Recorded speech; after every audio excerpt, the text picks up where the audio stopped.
Okay, so you're Caleb Jubert? Yes, ma'am. And Mr. Jubert was previously in court, entered pleas of guilty in cause number 25 DCCR 1130 to unauthorized use of a vehicle, a state jail felony, and in cause number 25 DCCR 1131 to the third degree felony offense of evading arrest or detention with the use of a vehicle.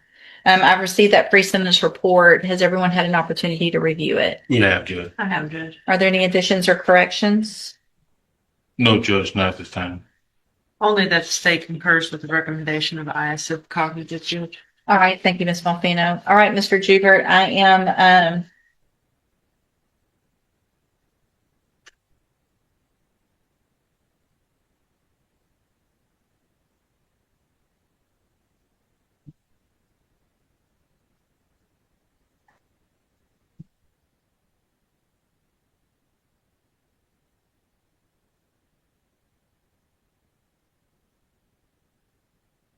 so Mr. Jubert, I know you know this already because everybody out there knows that I get the jail reports, right? Yes, ma'am. So there was an issue pretty recently. You haven't had a lot, but just recently you had earlier this month one about a mattress, right? Yes, ma'am. And you weren't very respectful about what you said to that officer when they said for you to give up one of those mattresses, were you? Yes, ma'am.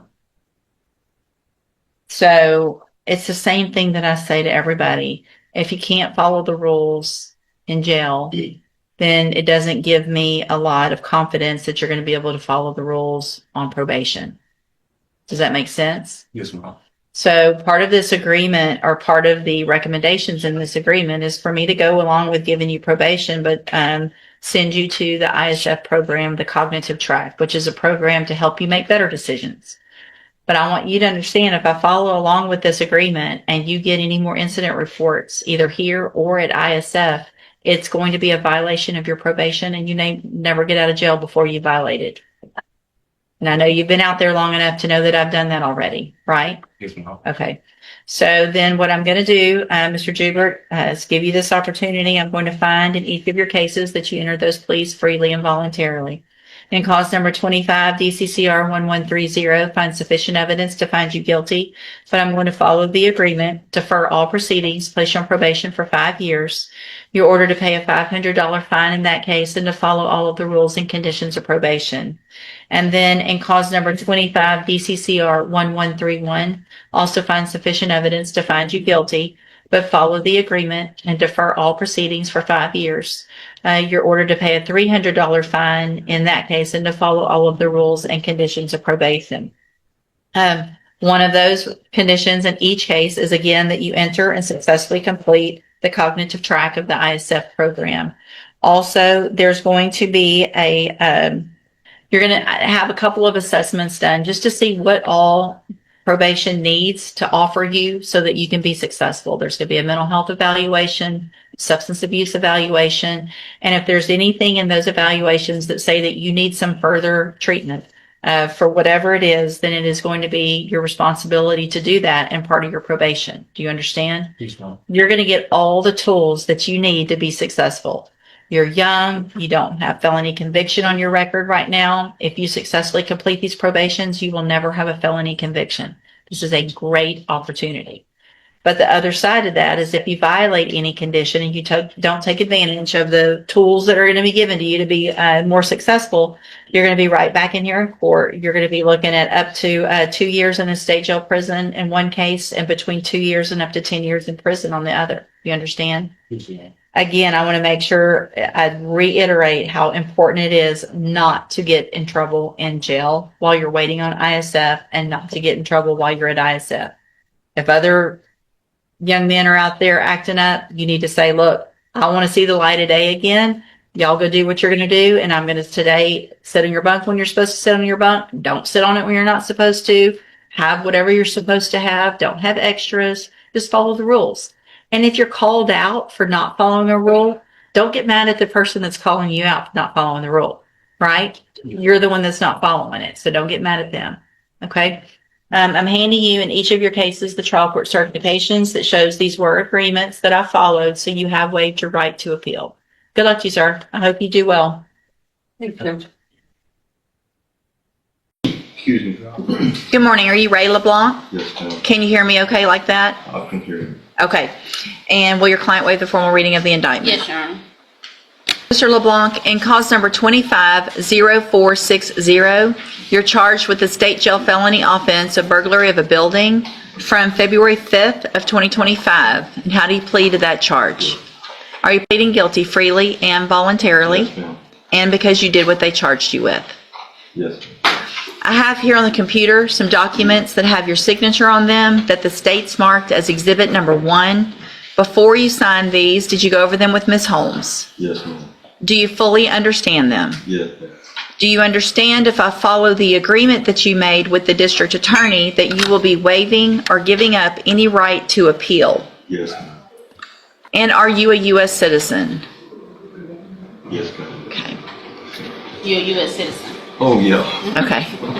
I have to ask everyone.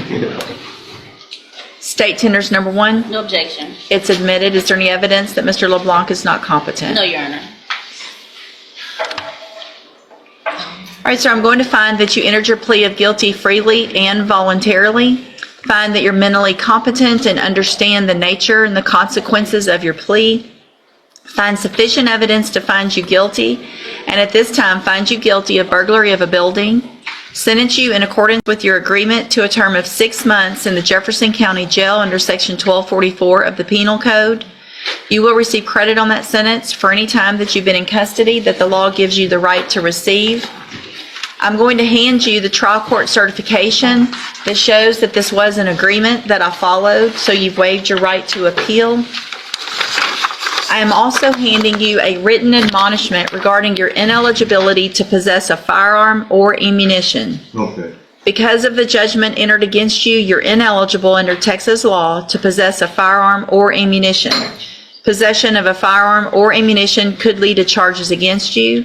Firearm is a legal term, and you should read the written admonishment I provide you to see what devices. I'm required to read it to everybody. I've never owned a firearm in my life. I got to say all these words, sorry.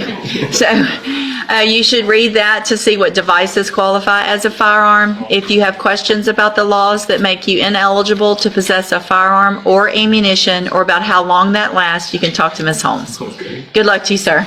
Thank You, Ms. Holmes. Yes, ma'am. Thank you. Good morning, sir. Are you Derek Ardwan?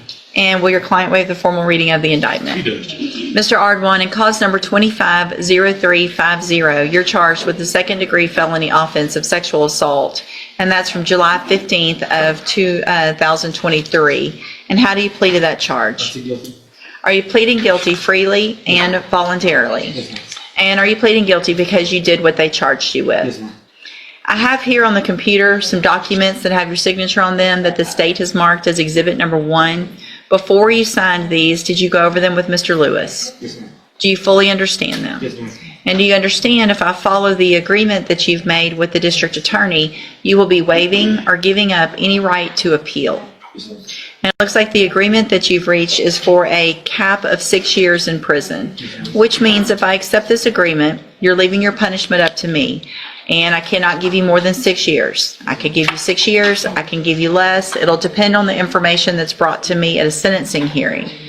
You have an absolute right to have a jury come in and determine 2 things. The first is to decide if you're guilty or not.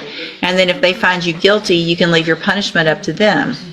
If we go forward this way, you're waiving that right. And is that what you want to do? Also, do you understand that if you're not a U.S. citizen, a plea of guilty or no contest may result in your deportation, exclusion from admission to the country, or denial of naturalization under federal law? Also, as a result of this plea, it looks like you have gone over with your attorney that you will be required to register as a sex offender, and it looks like you've already signed that document and those admonishments. Is that your understanding as well? State tenders number 1. No objection, Judge. It's admitted. Is there any evidence that Mr. Ardwan is not competent? No, Judge. All right, sir, I'm going to find that you entered your plea of guilty freely and voluntarily. Find that you're mentally competent and you understand the nature and the consequences of your plea. Find sufficient evidence to find you guilty. However, I'm going to reset your case so that the probation department can do a pre-sentence report. That'll give me more information about you, your case, and then we'll come back later for sentencing. Anything that you think is important for me to know, get that information to Mr. Lewis, and he will present it to me on your behalf when we come back. Right? You can go back with the bailiff. Mr. Johnson, in cause number 242044, you're charged with a first-degree felony offense of arson intending damage to a habitation or a place of worship from August 1st of 2024. And how do you plead to that charge? And are you pleading no contest freely and voluntarily? I have here on the computer some documents that have your signature on them that the state's marked as Exhibit Number 1. Before you signed these, did you go over them with Ms. Perazzo? Yes. Do you fully understand them? Yes. And do you understand, if I follow the agreement that you've made with the district attorney, that you will be waiving or giving up any right to appeal? Yes.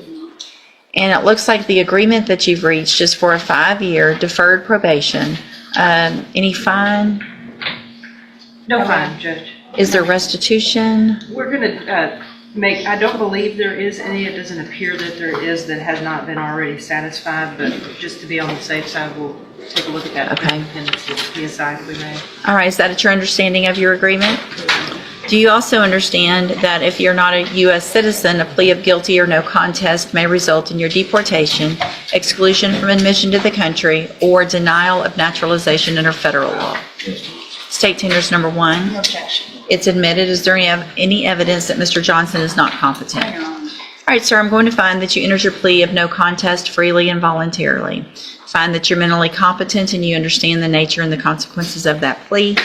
Find sufficient evidence to find you guilty. However, I'm going to reset your case so that the probation department can do a pre-sentence report, and that'll give me more information about you, your case, and then we will come back at a later date for sentencing. All right, you can go back with the bailiff. Thank you. Good morning, sir. Are you James Burrell? Yes, ma'am. And Mr. Lewis, will your client waive the formal reading of the motion? He does, Judge. Mr. Burrell, in clause number 2239838, I have a first amended motion to revoke your community supervision. Yes, ma'am. Shows that you were placed on probation May 23rd of 2023 for the third-degree felony offense of theft, and that was a 10-year term in prison that was suspended for 10 years. Is that correct? The motion alleges that you violated your probation. Count 1 alleges that you failed to report as directed to the probation department May 14th, May 23rd, June 11th of 2024. And is that true or not true? Count 2 alleges that you failed to immediately report to your probation officer your change of address and phone number. Is that true or not true? I'm sorry?